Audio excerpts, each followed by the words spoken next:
Դերեկ Պրինսի ծառայությունը ներկայացնում է Ինչպես հաղթահարել մեղքի զգացումը, ամոթը և մերժվածությունը։ Դերեկ Պրինս։ Այս երեկո պատրաստվում ենք անել երկու հռչակում։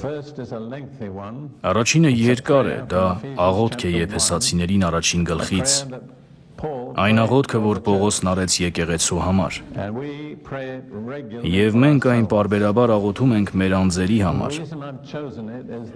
Պատճառը, թե ինչու եմ ընտրել այս հատվածը, այն է, որ Պողոսն աղոթում է իմաստության և հայտնության հոգու համար։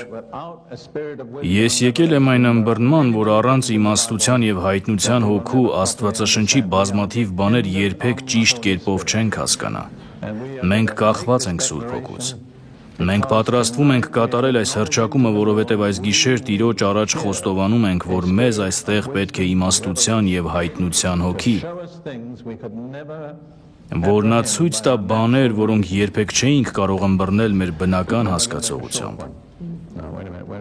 Հետո կկարդանք մի կարճ հատված Եփեսացիներին 1:17-ից մինչև գլխի վերջը։ Եփեսացիների 1:17-ից մինչև գլխի վերջը։ Կսկսենք այս խոսքով. Սա է մեր աղոթքը և կանցնենք տեքստին։ Սա է մեր աղոթքը, որպեսզի մեր Տեր Հիսուս Քրիստոսի Աստվածը, Փառքի Հայրը, Իրեն ճանաչելու համար տա մեզ իմաստության և հայտնության հոգի, որ մեր սրտի աչքերը լուսավորի և ճանաչենք, թե ինչ է նրա կոչման հույսը, ինչքան է սրբերի մեջ նրա փառավոր ժառանգության առատությունը և որքան գերազանց ու մեծ է նրա զորությունը, որով նա զորացնում է մեզ հավատացյալներիս, համաձայն իր զորավոր ուժի ներգործությանը։ Նա այն Քրիստոսով գործադրեց նրան մեռելներից հարություն տալով և նրան նստեցրեց իր աջ կողմում երկնքում, ամեն իշխանությունից և պետությունից, զորությունից և տերությունից առավել վերև, ամեն անունից էլ վեր, որ անվանվում է ոչ միայն այս աշխարհում, այլ հանդերձյալում, և ամեն բան նրա ոտքերի տակ հնազանդեցրեց, նրան եկեղեցու գլուխ դրեց, ամեն ինչից վեր, որ է նրա մարմինը, այն լրումը, որ ամեն ինչ լցնում է ամեն ինչում։ Ամեն։ Հաջորդ հռչակումը վերցված է առաջին Կորինթացիներին 6-րդ գլխից, կարծեմ 11-րդ խոսքից։ Ինչպես արդեն նկատել եք, երբ Աստվածաշունչն ասում է դուք, մենք ասում ենք մենք, որովհետև ասում ենք սա վերաբերում է մեզ, սա այն է, ինչ մենք ենք ապրում։ Եվ այս հատվածը հատկապես կապ ունի այն պատգամի հետ, որը պատրաստվում եմ այս երեկո ներկայացնել։ Բայց լվացվեցինք, բայց սրբագործվեցինք, բայց արդարացվեցինք Տեր Հիսուս Քրիստոսի անունով և մեր Աստծո հոգով։ Կարծում եմ լավ կլինի, եթե դուք բոլորդ կրկնեք դա մեր հետևից։ Մի փորձեք ասել մեզ հետ միասին, մենք կասենք փուլ առ փուլ, բայց լվացվեցինք, բայց սրբագործվեցինք, բայց արդարացվեցինք Տեր Հիսուս Քրիստոսի անունով և մեր Աստծո հոգով։ Այդ բայց բառն այնտեղ է, որովհետև դրանից առաջ մեր մասին բոլոր վատ բաներն էին գրված։ Եվ այդ ցուցակը սարսափելի է, դժվար թե գտնեք ավելի զազրերի ցանկ չար մարդկանց ու չար գործերի մասին, և դրանք վերաբերում էին մեզ։ Բայց եկեք նորից ասենք. բայց լվացվեցինք, բայց սրբագործվեցինք, բայց արդարացվեցինք Տեր Հիսուս Քրիստոսի անունով և մեր Աստծո հոգով։ Ամեն։ Հիմա պատրաստվում եմ սկսել մի փոքր վերանայում։ Սա ինձ համար փորձություն է, որովհետև նախորդ համառոտագիրս չեմ վերցրել, ուստի պիտի փորձեմ հիշողությամբ։ Նրանք, ովքեր այստեղ են եղել, կհիշեն, որ մենք սկսեցինք այս հայտարարությունից. մի զոհով Աստված կատարելության է հասցրել հավիտյան այն մարդկանց, որոնք սրբացվում են։ Այնտեղ կատարյալ եղանակով գրված բայ կա։ Այն, ինչ Աստված արել է, կատարյալ է։ Հիսուսը, երբ մեռավ խաչի վրա, ասաց կատարվեց, որը հունարենում ամենազորավոր բառերից մեկն է։ Երբեմն ես ասում եմ այն լիովին լիակատար է, կատարյալ կերպով կատարյալ։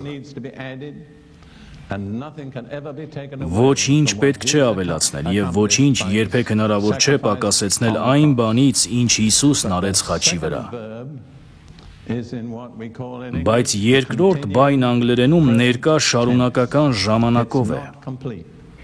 Այն դեռևս չի ավարտվել։ Մեկ զոհով նա հավիտյան կատարելության հասցրեց նրանց, ովքեր սրբացվում են։ Մենք աստիճանաբար յուրացնում ենք այն ամենը, ինչ Հիսուսն արդեն ձեռք է բերել մեզ համար իր մահվամբ։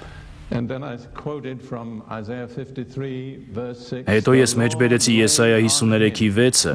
Տերը նրա վրա դրեց մեր բոլորի անօրենությունները։ Ես առաջարկեցի, որ անօրենություն բառը կարելի է հասկանալ որպես ապստամբություն իր բոլոր չար հետևանքներով։ Դրանք բոլորը եկան Հիսուսի վրա, երբ նա կախված էր խաչից, և տեղի ունեցավ փոխանակություն։ Ամբողջ այն չարիքը, որ ըստ արժանվույն պատկանում էր մեզ, եկավ Հիսուսի վրա, որպեսզի ամբողջ այն բարիքը, որ ըստ արժանվույն պատկանում էր Հիսուսին, մեզ առաջարկվի։ Սա շատ պարզ է։ Այն կարող է դառնալ մանրամասն և բարդ, բայց այս պարզ ու հիմնական սկզբունքը պետք է ընկալել որպես մեկնակետ։ Ես անդրադարձել եմ փոխանակության 9 տարբեր կողմերին։ Կրկին ուզում եմ ընդգծել, սա ամբողջական ցուցակ չէ։ Կարող եք ավելին էլ գտնել։ Բայց փորձելու եմ ճիշտ հիշել, և եթե մի բան սխալ ասեմ, դուք, ովքեր գրառումներ եք արել կամ ուշադիր լսել եք, կարող եք ուղղել ինձ։ Ձախ ձեռքով նշում ենք վատ բաները, աջով լավը։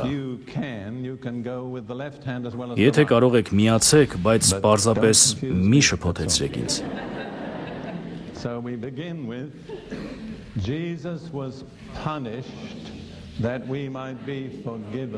Սկսում ենք Հիսուսը պատժվեց, որպեսզի մենք ներվենք։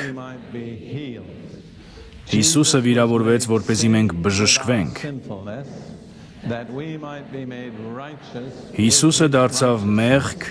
մեր մեղքով, որպեսզի մենք դառնանք արդար իր արդարությամբ։ Հիսուսը մահացավ մեր մահվամբ, որպեսզի մենք մասնակից լինենք նրա կյանքին։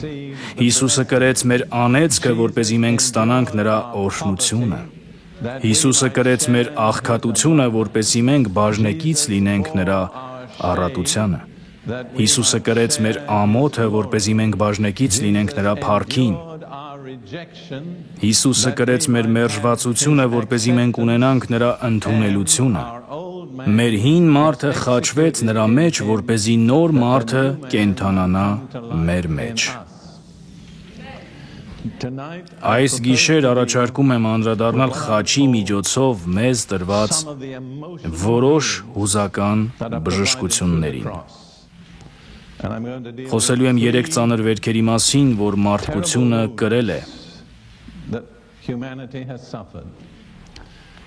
Մեղքի զգացում, ամոթ և մերժվածություն։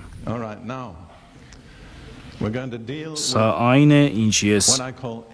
անվանում եմ ներքին վերքեր։ Իրականում սա բավականին նոր ոլորտ է ծառայության մեջ։ 40 տարի առաջ մարդիկ անգամ չէին ընդունում, որ ունեն ներքին վերքեր։ Քարոզիչներն էլ չէին անդրադառնում դրանց։ Այդ օրերի հոգեգալստական շարժման մեջ, որի մասն էի ես, սա աստվածաբանություն չէր, այլ ավանդույթ։ Փրկվում ես, ջրով մկրտվում, Սուրբ Հոգով լցվում, լեզուներով խոսում և այլևս խնդիր չունես։ Միայն մի խնդիր կա։ Այս ամենը պարզապես ճշմարիտ չէր։ Իմ մի բարեկամը, քարոզիչ, մի անգամ պատասխանեց հետևյալ հարցին, թե ինչն է Սուրբ Հոգով մկրտության ապացույցը։ Նա ասաց նեղությունները։ Ես ուզում եմ ասել, ես ծառայել եմ հոգեգալստական հավատացյալներին և գիտեմ, որ այդպես չէ։ Ավելին ես ինքս էլ եղել եմ այդպիսի մեկը, ինձ վրա դա չի գործել և շատերի մոտ էլ այդպես չի գործել։ Իրականում միայն Սուրբ Հոգով մկրտվելուց հետո ես սկսեցի իսկապես հասկանալ իմ խնդիրները։ Այսպիսով, ուզում եմ սկսել այսօր Մատթեոսի 9:36-ից Հիսուսի ծառայության մի հատվածից։ Աստված մղեց ինձ, որ այս խոսքը նկարագրեմ, թե ինչպես է Հիսուսը տեսնում Լոնդոնի մարդկանց այսօր։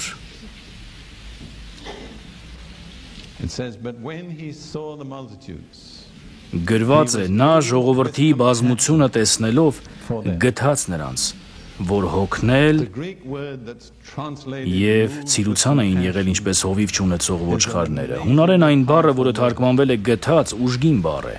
Եթե արտահայտվեմ առանց վիրավորելու, այն վերաբերում է որովայնի խորքերին։ Դա նշանակում է Հիսուսի էության այս մասում տեղի ունեցավ ուժեղ ներքին շարժ։ Գթասրտությունը ոչ թե պարզապես մի գեղեցիկ և քաղցր զգացում է, այլ հզոր բան է։ Եվ որոշ առումներով ահասարսուռ, որովհետև երբ ներգրավում ես գթասրտության մեջ, այլևս չես կարող կողքից դիտել, դու դրդվում ես գործելու։ Այդպես էր նաև Հիսուսի հետ։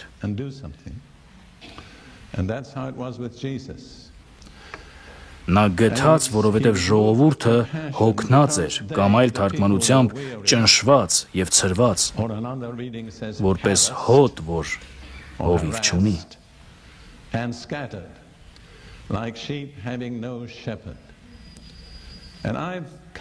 Իմ մտքով անցել է ոչ թե տեսիլքի, այլ մտային պատկերով, որ մարդիկ հոգնած են, ճնշված, հուսահատ, շփոթված, վախեցած, անհանգիստ, չգիտեն ինչ է սպասվում, մտահոգ են ամենօրյա կարիքներով, ընտանեկան հարաբերություններով, ուսերին կրում են անտեսանելի բեռներ, որոնք խլում են աչքերի փայլը։ Ես զգացի, որ Լոնդոնն այդպիսի մարդկանցով լի է։ Եվ որոշներն այստեղ են այս գիշեր։ Ես խորապես զգացի, որ Հիսուսն իսկապես ուզում է օգնել։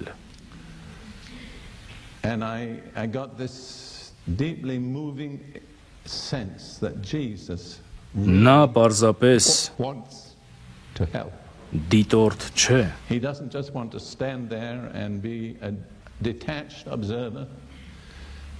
Նա ուզում է ներգրավվել, բայց նա ուզում է դա անել մեր նման մարդկանց միջոցով, որովհետև անմիջապես հաջորդ խոսքը հետևյալն է ասում. այդ ժամանակ Հիսուսն իր աշակերտներին ասաց. հունձքը շատ է, բայց մշակները քիչ։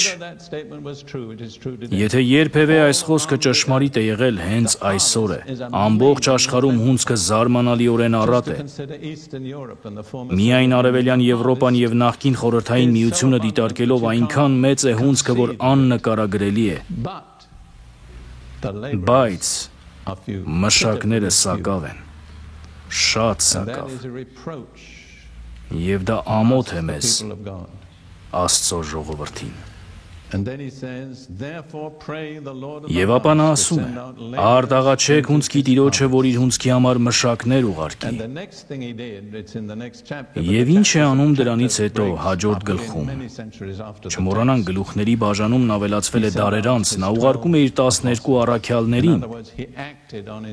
այսինքն նա գործեց ըստ իր իսկ հայտնության։ Ուրեմն ուզում եմ խոսել մարդկանց կրած 3 վերքերի մասին։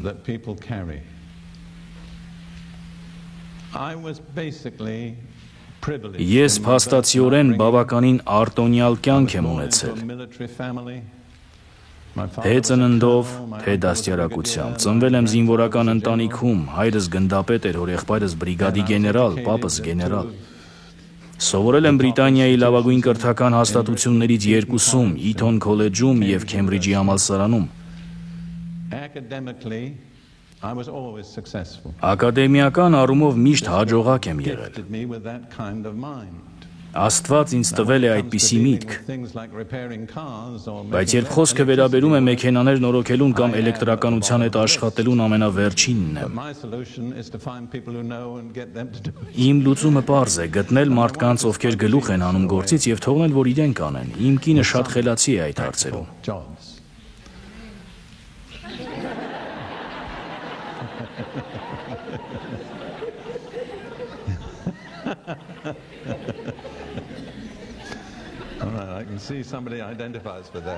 Լավ, տեսնում եմ, ոմանք համակրում են ինձ այս հարցում։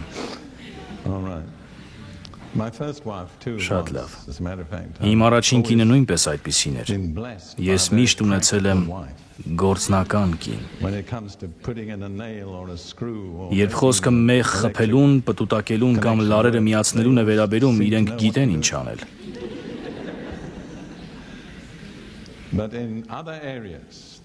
Բայց ուրիշ ոլորտներում նրանք տեսական են։ Ես իբրև ասենք ձուկը ջրում ազատ էի ակադեմիական աշխարհում։ Այդ ժամանակ դա անհրաժեշտ էր հաջողության համար, հնարավոր է այսօր մի քիչ այլ է։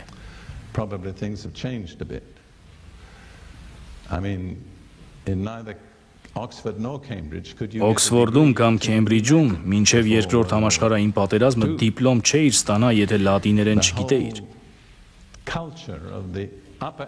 Բրիտանիայի վերին խավի ամբողջ մշակույթը թաթախված էր հին լեզուներով, հունարենով ու լատիներենով, և դա շատ վնաս է բերել հոգևոր կյանքին։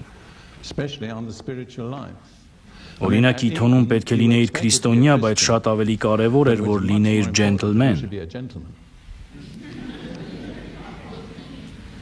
Իսկ երբեմն կարելի է լինել քրիստոնյա և ջենտլմեն։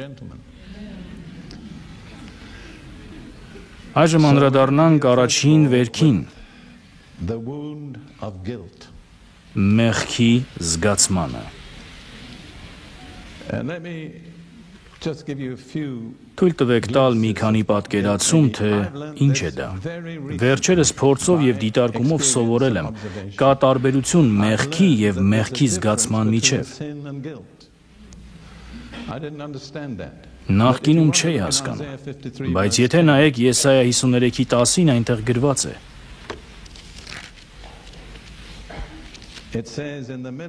ասում է, երբ նա իր անձը մեղքի ընծա դարձնի, սերունդ կունենա։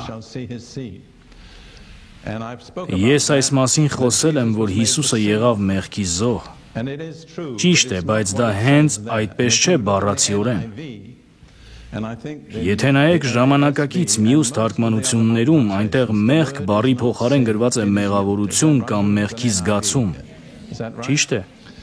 Ով ունի նոր թարգմանությունը, թող հաստատի։ Ես երբեք շատ չեմ մտածել տարբերության մասին, բայց վերջերս մեր հետ տեղի ունեցած մի դեպքով հանկարծ հասկացա, որ մեղքի զգացումը նույն մեղքը չէ։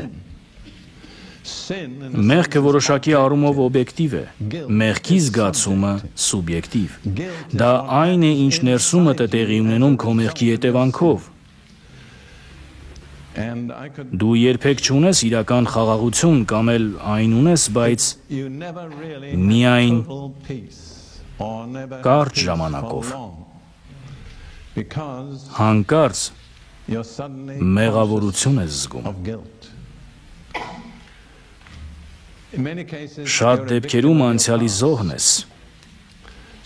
Ինչ որ բան է տեղի ունեցել, որը չես ուզում հիշել, չես ուզում մտածել դրա մասին, բայց չես կարող մոռանալ։ Եվ հաճախ դա անցյալում ունեցած ձախողում է։ Ձախողել ես ճիշտ բան անել, օգնել ինչ-որ մեկին, հոգ տանել քո երեխայի, ամուսնու կամ կնոջ մասին։ Այսօր գուցե տեսնում ես ապաշնոր երեխա և գիտես դրա համար ինչ-որ չափով պատասխանատու ես։ Կարող էիր այլ կերպ վարվել, բայց չարեցիր։ Գուցե էգոիզմի կամ կենտրոնացվածության պատճառով, գուցե անտեղյակության ու զգայուն չլինելու պատճառով ես ետ եմ նայում այն 9 աղջիկներին, որոնց պատասխանատվությունը ես ու իմ առաջին կինը վերցրինք որդեգրման միջոցով։ Իհարկե, ես վերջին մարդն էի, որին պետք էր վստահել 9 աղջկա խնամք, բայց Աստված գործում է իր եղանակով։ Ես միակ զավակն էի, երբեք քույր կամ եղբայր չեմ ունեցել, ինձ կրթել էին միայն տղաների համար նախատեսված փակ ուսումնական հաստատություններում 9-ից մինչև 25 տարեկանը։ Աղջիկներն ինձ համար հեռավոր, անհասկանալի մի աշխարհ էին։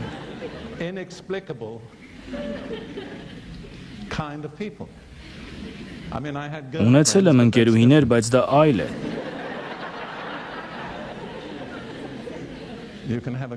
Կարող ես ունենալ ընկերուհի առանց իմանալու, թե իրականում ինչպես են մտածում կանայք։ Եվ քանիսդ համաձայն եք, որ կանայք ուրիշ կերպ են մտածում, քան տղամարդիկ։ Ճիշտ է, եթե դեռ չեք սովորել դա, ձեզ ծանր դասեր են սպասվում։ Եվ այսպես ահա թե որտեղ էի, ամուսնացած եւ ամուսնությանս օրը ես արդեն ունեի 8 որդեգրված դուստրեր, 6-ը հրյա, 1-ը պաղեստինցի արաբ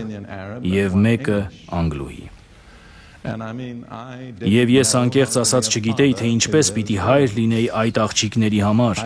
Կարծում եմ պաշտպանել եմ նրանց, գուցե անգամ օգնել եմ նրանց կյանքը փրկել, բայց երբ ետ եմ նայում, հաճախ ամաչում եմ, երբ հիշում եմ, թե որքան քիչ զգայուն եմ եղել նրանց իրական կարիքների ու խնդիրների հանդեպ։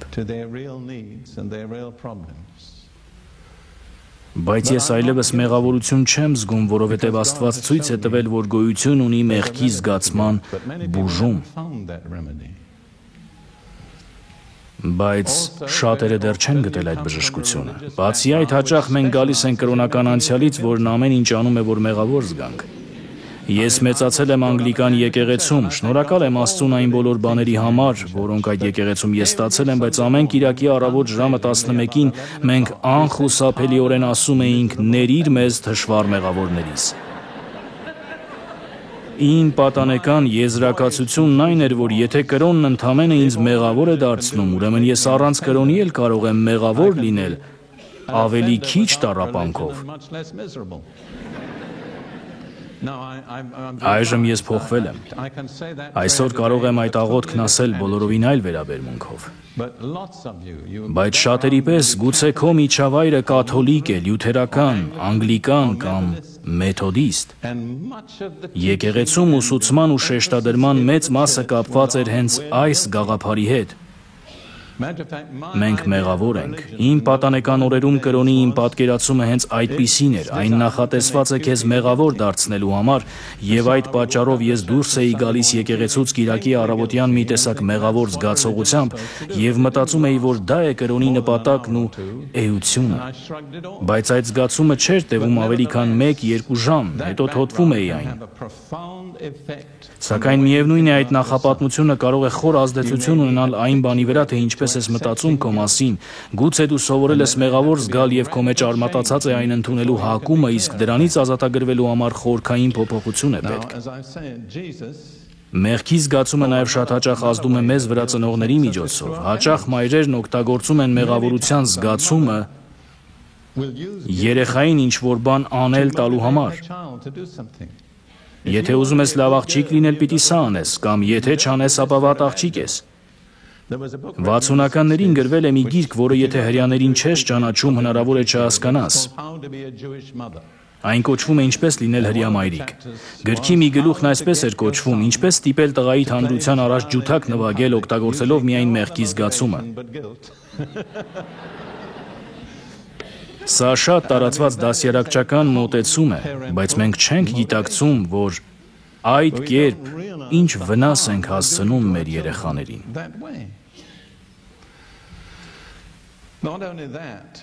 Բացի այդ, մեղքի զգացումը սատանայի հիմնական զենքն է քրիստոնյաների դեմ։ Անձամբ ես չեմ հավատում, որ Սուրբ Հոգին երբևէ մեր մեջ մեղավորության զգացողություն է առաջացնում։ Նա հանդիմանում է մեզ մեղքի մեջ, բայց դա բոլորովին այլ բան է։ Երբ Սուրբ Հոգին հանդիմանում է, նա ցույց է տալիս ասելով. «Սա արեցիր, ստեցիր, բարկացար, նախանձեցիր», եւ ասում է դու պետք է ապաշխարես եւ փոխվես։ Իսկ երբ դու ապաշխարում ես ու փոխվում, այն ավարտված է, այլևս մեղքի զգացում չկա։ Բայց սատանան օգտագործում է մեղքի զգացումը եւ դա երբեք չի ավարտվում, չի վերջանում։ Միգուցե ես բավականաչափ չարեցի, երևի ավելին պետք է ասեի, եթե միայն այն չանեի, եւ այսպես շարունակ եւ անվերջ։ Սա Սուրբ Հոգին չէ, սա Սատանան է։ Եկեք դիտարկենք Հայտնություն 12-րդ գլխի 10-րդ խոսքը։ Ես հավատում եմ, սա դեռ ապագայում պետք է իրագործվի, բայց այստեղ կարևորն այն սկզբունքն է, որը ներկայացվում է։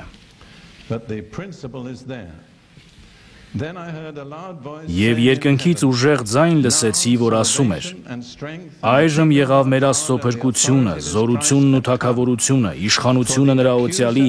որովհետև ընկավ մեր եղբայրների դեմ չարախոսը, որ գիշեր ու զոր մեր Աստծո առաջ չարախոսում էր նրանց մասին։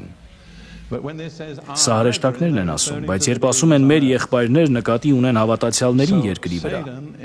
Այսպիսով Սատանան հավատացյալների չարախոսն է։ Եվ ըստ այս խոսքի նա Աստծո առաջ անընդհատ գիշեր ու ցերեկ մեզ մեղադրում է։ Ինչու է նա մեզ մեղադրում։ Ինչու է դա անում։ Մի խոսքով ուզում է մեզ մեղավոր զգացնել տալ, ճիշտ է։ Դա նրա գերագույն զենքն է քրիստոնյաների դեմ։ Քանի դեռ դու քեզ մեղավոր ես զգում, չես կարող իրական վնաս հասցնել Սատանային։ Քո ներսում մի 5-րդ շարասյուն կա, որը խափանում է քո բոլոր ջանքերը արդյունավետ ծառայելու Հիսուսին։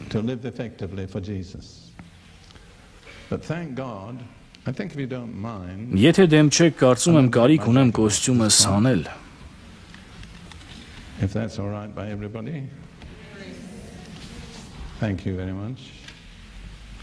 Շատ շնորհակալություն։ Կարծում եմ այստեղ շոկ է, դա նորմալ է։ Ես չեմ սիրում, որ ցուրտ է։ Պողոսը մի երկար ցուցակ ունի, որով թվարկում է, թե ինչերով է նա անցել։ Չգիտեմ կարդացել եք արդյոք, բայց այդ ցուցակում երկու բան կա, որն իսկապես վախեցնում է ինձ՝ ցուրտը եւ մերկությունը։ Կյանքս հիմնականում անցել է շոկ միջավայրում։ Ես ծնվել եմ Հնդկաստանում, ապրել ենք Ֆլորիդայում, տունս Երուսաղեմում է, երբեմն ապրում ենք Երուսաղեմում, երբեմն էլ Ֆլորիդայում։ Ես շատ քիչ ժամանակ եմ անցկացրել ցուրտ միջավայրում, այնպես որ ինձ մի խղճացեք։ Բարի, իսկ ո՞րն է մեղքի զգացման դեղատոմսը։ 11-րդ խոսքը հուշում է մեզ։ Եվ նրանք հաղթեցին նրան, ովքեր են նրանք։ Սա մենք ենք, հավատացյալները։ Իսկ ով է նա։ Սատանան։ Ուշադրություն դարձրեք, մենք ուղղակի հակամարտության մեջ ենք Սատանայի հետ։ Ոմանք ասում են Սատանան չի կարող հավատացյալներին մոտենալ, դա ուղղակի ճշմարիտ չէ, Սատանան կգնա նաև մեր աղոթքաժողովներին, եթե կարողանա։ Մենք ներգրավված ենք Սատանայի հետ ուղղակի եւ անձնական պատերազմում, դա ընտրություն չէ։ Բայց մենք կարող ենք հաղթել, ահա կարևորը։ Եվ նրանք հաղթեցին նրան գառան արյունով ու իրենց վկայության խոսքով եւ իրենց կյանքը չսիրեցին մինչեւ մահ։ Սկսենք վերջին հատվածից։ Իրենց կյանքը չսիրեցին մինչեւ մահ։ Դա ինչ է նշանակում։ Ես հասկանում եմ, որ դա նշանակում է, որ Աստծո կամքը կատարելը մեզ համար ավելի կարևոր է, քան կենդանի մնալը։ Եթե կանգնած ես ընտրության առաջ, նախ ընտրում ես մահը եւ ոչ թե Աստծուն հնազանդվելը։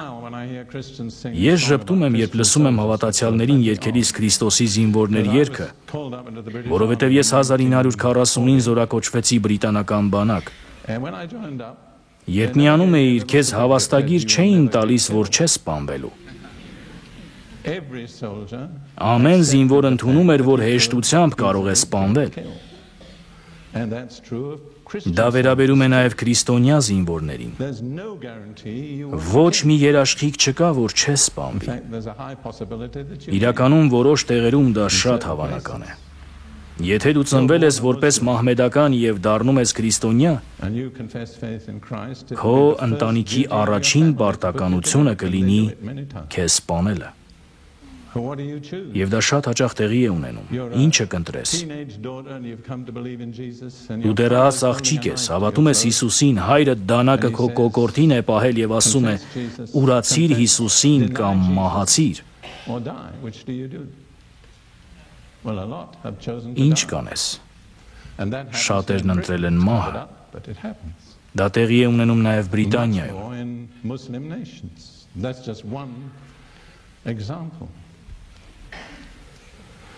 Հագցվում է, բայց լինում է մահմեդական երկրներում առավել ևս։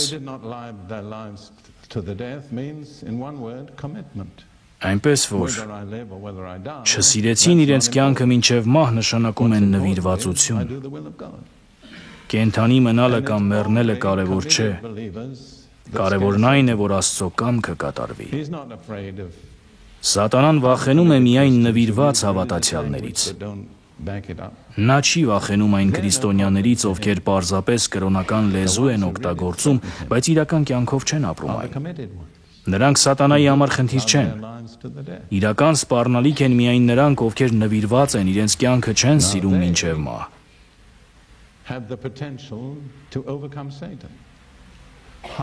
Նրանք ունեն սատանային հաղթելու զորություն։ Ինչպես։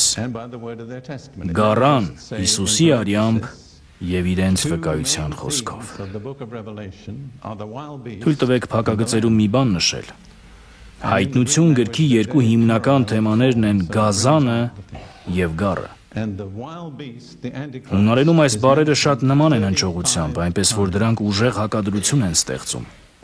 Գազանը հակաքրիստոսը իշատակվում է 35 անգամ, իսկ գառը 28 անգամ։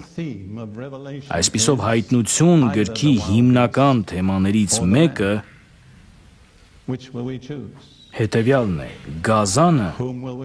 թե գառը, ում կընտրես, ում կհետևես։ Եթե ընտրում ես հետևել գառանը, ապա պետք է ապրես այնպես, ինչպես գառը։ Այժմ, ինչպես են նրանք հաղթում։ Գառան արյամբ և իրենց վկայության խոսքով։ Ես սա մեկնաբանում եմ այսպես. մենք հաղթում ենք սատանային, երբ անձամբ վկայում ենք այն մասին, թե Աստծո խոսքն ինչ է ասում մեզ համար կատարած Հիսուսի արյան գործի մասին։ Հետևաբար քո վկայությունը հաղթանակի կարևորագույն մասն է։ Սատանան չի վախենում այն քրիստոնյաներից, ովքեր վկայություն չունեն։ Նրանք անզեն են, անպաշտպան։ Նորից եմ ասում, մենք հաղթում ենք սատանային, երբ անձամբ վկայում ենք այն մասին, թե Աստծո խոսքը ինչ է ասում մեզ համար կատարած Հիսուսի արյան մասին։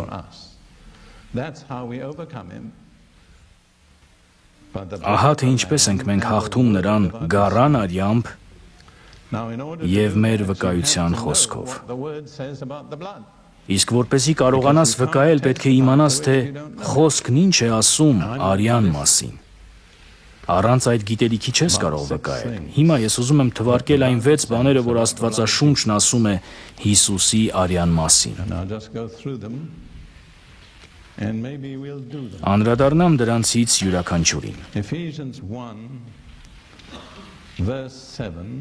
Եփեսացիներին 1:7-ում ասվում է. Նրանով, այսինքն Հիսուս Քրիստոսով, փրկություն ունենք իր արյան միջոցով, մեղքերի թողություն համաձայն իր շնորհի առատության։ Այսպիսով Հիսուսի արյան միջոցով մենք փրկագնված ենք։ Փրկագնել նշանակում է հետ գնել, փրկագնել։ Մենք կանգնած էինք սատանայի ստրկության շուկայում որպես ստրուկներ, հանված վաճառքի։ Ինչպես շատ ազգերում եղել է անցյալ դարերում, այնպես էլ հռոմեական կայսրությունում ստրուկին կանգնեցնում էին մի տուփի վրա, իսկ նրա գլխավերևում մի նիզակ։ Ասում էին նա վաճառվում է նիզակի տակ։ Պողոսն ասում է. մենք մեղքի տակ ծախված էինք։ Այսինքն նիզակը, որ մեր գլխավերևում է, մեր մեղքն է։ Մենք կանգնած էինք սատանայի ստրկության շուկայում, որպես վաճառքի հանված ստրուկներ։ Իսկ ստրուկը որևէ ընտրություն չունի։ Որևէ կին կարող էր ընտրվել որպես խոհարար կամ որպես մարմնավաճառ, բայց ինքն անձամբ չէր կարող որոշել։ Ստրուկ լինելը հենց դա է։ Այսպիսով մենք գուցե հարգված տրուկներ լինեինք, բայց չէինք կարող մատ թափ տալ մյուսների վրա, որոնք անարգված էին։ Քանի որ նրանք ընտրություն չեն ունեցել ինչպես նաև մենք։ Նրանք մեզնից վատը չէին, մենք նրանցից լավը չէինք, բոլորս տրուկ ենք եղել, բայց բարի լուրն այն է, որ մի օր Հիսուսը մտավ այդ շուկան և ասաց. «Ես նրան կգնեմ»։ Եվ երբ նա գնում է, քեզ ազատում է, մենք այլևս տրուկ չենք։ Իսկ ինչպես է նա վճարում։ Իր թանկագին արյամբ։ Մենք փրկագնված ենք գառան արյամբ։ Մենք փրկագին ունենք նրա արյան միջոցով։ Իսկ Սաղմոս 107:2-ում գրված է. «Տիրոջ փրկվածները թող ասեն, որ իրենց փրկեց թշնամու ձեռքից»։ Ուրեմն եթե դու փրկագնված ես, պետք է ասես. սա է քո փրկության զորությունը, քո վկայությունը։ Փորձենք ասել միասին։ Մի ասա, եթե չես հավատում։ Նախ ես օրինակով կասեմ, ապա միասին կասենք։ Հիսուսի արյան միջոցով ես փրկագնված եմ սատանայի ձեռքից։ Կարող եք դա ասել։ Հիմա կրկնեք ինձ հետ։ Հիսուսի արյան միջոցով ես փրկագնված եմ սատանայի ձեռքից։ Փառք Աստծուն։ Կարծում եմ արժե շնորհակալություն հայտնել։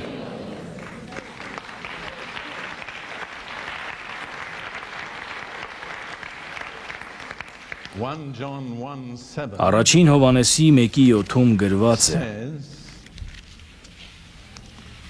Իսկ եթե լույսի մեջ ենք քայլում, ինչպես որ նա է լույսի մեջ, հաղորդության մեջ ենք միմյանց հետ և նրա որդի Հիսուս Քրիստոսի արյունը մեզ մաքրում է ամեն մեղքից։ Այստեղ արյան ազդեցությունն ենք տեսնում, որը մեղքից մաքրելն է, բայց նկատի առնենք, որ դա սկսվում է եթեով։ Սա պայմանավորված է որոշ պայմանների կատարումով։ Տարիներ ապրել եմ հոգեգալստականների մեջ և տեսել ինչպես են նրանք երբեմն ֆետիշացնում Հիսուսի արյունը։ Ասում են ես հռչակում եմ արյունը, ես հռչակում եմ արյունը։ Դա գուցե լավ է, եթե ունես դրա իրավունքը։ Բայց այդ իրավունքը պայմանով է տրվում։ Եթե լույսի մեջ ենք քայլում։ Սա է պայմանը։ Եվ առաջին արդյունքը հետևյալն է. հաղորդություն ունենք միմյանց հետ։ Եթե լույսի մեջ չենք քայլում և չունենք հաղորդություն, այդ խոստումը չի գործում։ Բայց եթե քայլում ենք լույսի մեջ և ունենք հաղորդություն, ապա Հիսուսի արյունը շարունակաբար մաքրում է մեզ ամեն մեղքից։ Այս խոսքի բոլոր բայերը ներկա շարունակական ժամանակով են։ Եթե շարունակաբար քայլում ենք լույսի մեջ, շարունակաբար ունենք հաղորդություն միմյանց հետ, ապա Հիսուսի արյունը շարունակաբար մաքրում է մեզ։ Բայց մի մոռացիր եթեն։ Եթե լույսի մեջ չես քայլում, չես կարող այդ խոստումը վերագրել քեզ։ Ես ասում եմ մարդկանց, որ արյունը մաքրում է լույսի մեջ, ոչ թե խավարում։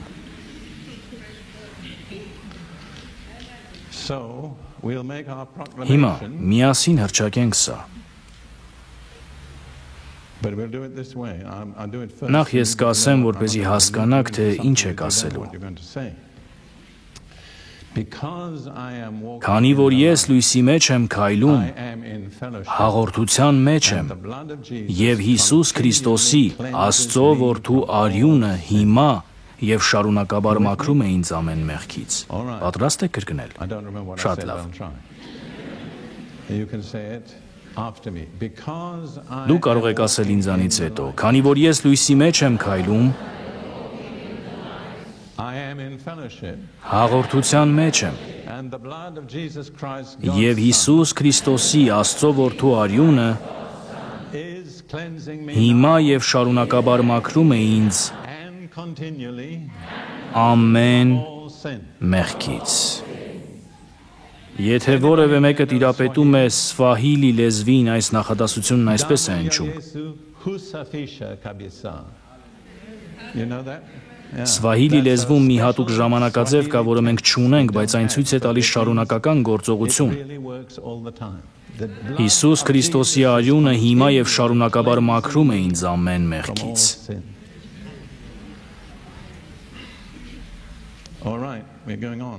Բարի, շարունակենք։ Հռոմեացիների 5:9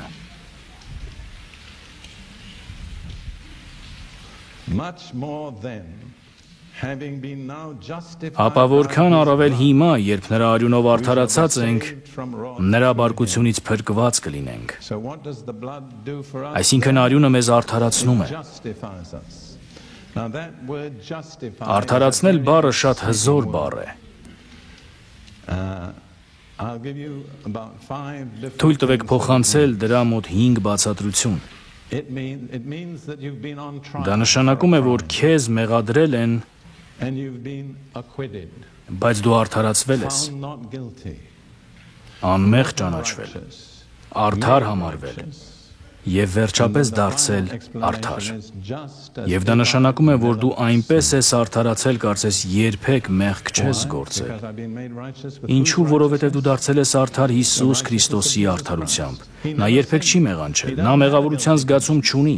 Եվ դու նույնպես կարիք չունես մեղավորության զգացում ունենալու, որովհետև նրա արդարությունը քեզ է վերագրվել։ Շատ լավ։ Փորձենք սա ասել։ Իհարկե մի քիչ դժվար է հիշել, բայց փորձենք։ Հիսուսի արյան միջոցով ես արդարացված եմ, անմեղ եմ ճանաչվել, արդար եմ համարվել, դարձել եմ արդար այնպես, որ կարծես երբեք մեղք չեմ գործել։ Հավատում եք այդ ամենին, բարի։ Շատ լավ, սա իսկական պատասխանն է մեղավորության զգացման դեմ։ Եթե իսկապես հավատում ես, հաստատում ես և կատարում ես պայմանները, մեղավորության զգացում այլևս չունես։ Եվ դրա դեմ այլ դեղ էլ չկա։ Շատ լավ, դիմենք Եբրայեցիներին 13-րդ գլխի 12-րդ խոսքին։ 13-12-րդ խոսք։ Դրա համար Հիսուսն էլ, որպեսզի իր իսկ արյամբ ժողովրդին մաքրի, դռնից դուրս չարչարվեց։ Ինչ է անում Հիսուսի արյունը այստեղ։ Սրբագործում է։ Սա աստվածաբանական բառ է, որը շատերին անծանոթ է, բայց այն նշանակում է սուրբ դարձնել։ Սրբացնել նշանակում է առանձնացնել Աստծո համար, բաժանել մեղքից։ Թեև սա սրբության ամբողջական իմաստը չէ, բայց սա բավական է։ Իմ վկայությունը սա է։ Հիսուսի արյան միջոցով ես սրբացված եմ, սուրբ եմ, առանձնացված եմ Աստծո համար, բաժանված եմ ամեն մեղքից։ Ցանկանում եք կրկնել։ Ասեք ինձնից հետո, Հիսուսի արյան միջոցով ես սրբացված եմ, սուրբ եմ, առանձնացված եմ Աստծո համար, բաժանված եմ ամեն մեղքից։ Շնորհակալ եմ, Տեր։ Տեսնում եք, դա բավականին պարզ է, բայց այդ վկայությունը պահպանելը խիզախություն է պահանջում։ Դուք գիտեք խիզախություն բառը ինչ է նշանակում։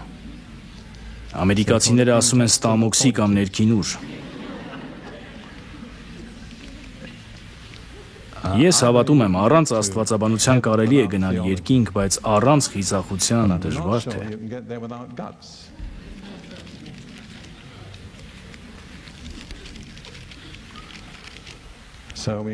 Այժմ Եփեսացիներին 2-րդ գլուխ 13-րդ խոսք։ Պետք է նաև 12-րդ խոսքը կարդանք ամբողջ իմաստը հասկանալու համար։ Սա ուղղված է հեթանոս հավատացյալներին, ինչպիսին ես եմ։ Եփեսացիների 2:12 Որովհետև այն ժամանակ առանց Քրիստոսի էինք Իսրայելի ժողովրդից անջատված ու խոստումով տրված ուխտերից օտարացած, հույս չունեինք և աշխարհում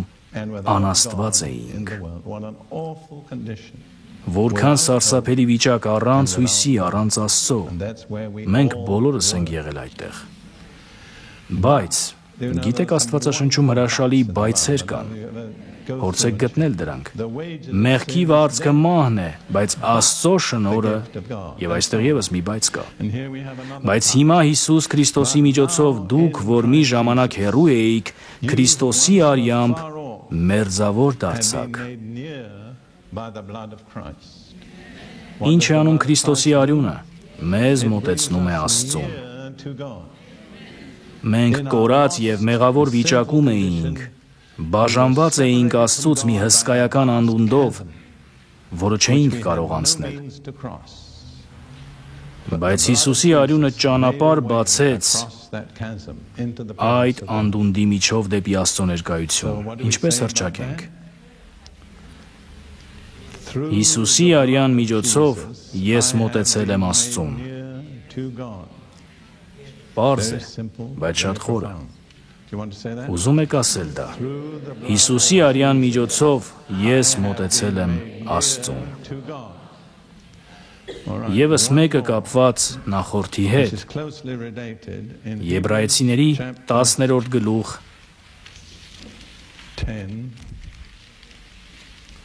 19-ից 22 խոսքեր։ Եբրայեցիների 10-ի 19-ից 22 խոսքեր։ Արդ եղբայրներ, քանի որ համարձակություն ունենք մուտք գործելու սրբարան Հիսուսի արյամբ, որը մեզ համար նոր ու կենդանի ճանապարհ բացեց վարագույրի միջով,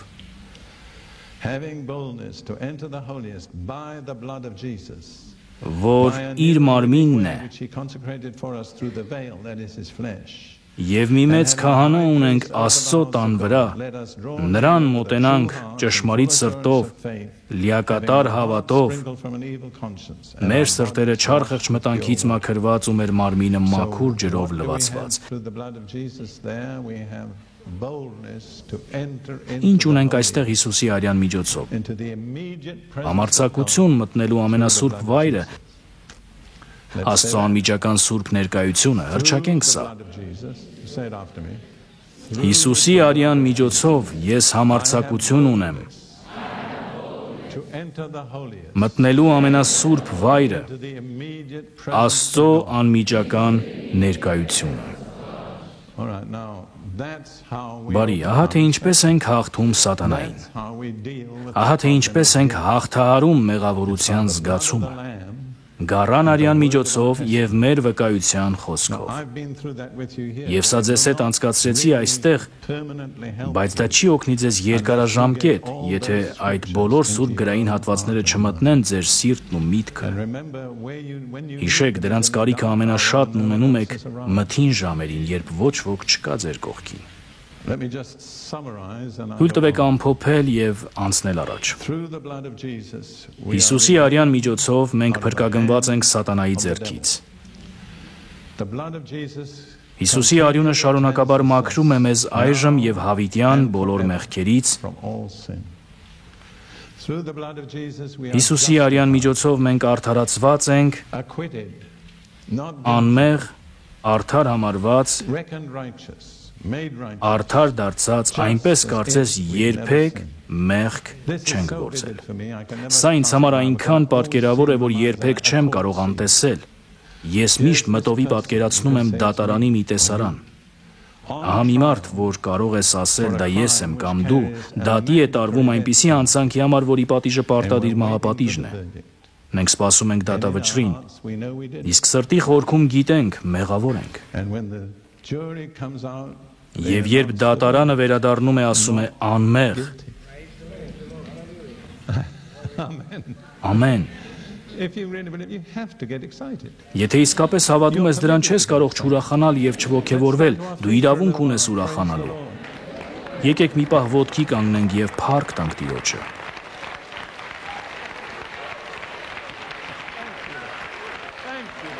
Շնորհակալություն, շնորհակալություն, Տեր, շնորհակալություն, շնորհակալություն, շնորհակալություն, Տեր, շնորհակալություն, Տեր Հիսուս, շնորհակալություն քո արածների համար, շնորհակալություն, Տեր Հիսուս, ամեն, ալելույա, փառք Աստծուն, շնորհակալություն Տիրոջը, հիմա, մինչ նստելը շրջվեք ու մի եղբոր կամ քրոջ ասեք, ես մեղավոր չեմ, ես մեղավոր չեմ,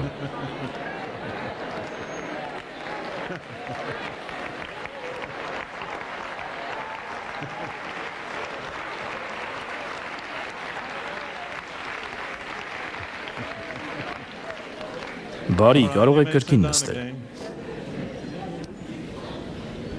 Այժմ 3 հռչակումներ, որոնք չենք ասել, կասենք Հիսուսի արյան միջոցով մենք սրբացված ենք սուրբ առանձնացված Աստծո համար։ Եփեսացիների 2:13 Հիսուս Քրիստոսի միջոցով դուք, որ մի ժամանակ հեռու եք, Քրիստոսի արյամբ մերձավոր դարձաք։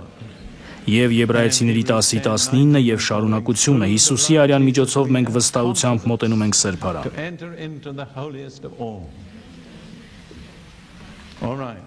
Բարի, հուսով եմ հիմա ձեզ ավելի լավ եք զգում։ Սա է աստվածային բուժումը մեղքի զգացման դեմ։ Դա լիարժեք լուծում է։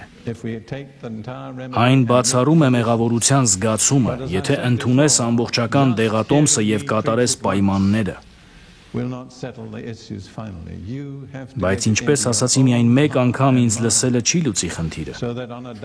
Դու պետք է յուրացնես դա քո սրտով եւ մտքով, որպեսզի մթին գիշերում մենակ մնալով դու շարունակես ասել. ես մեղավոր չեմ,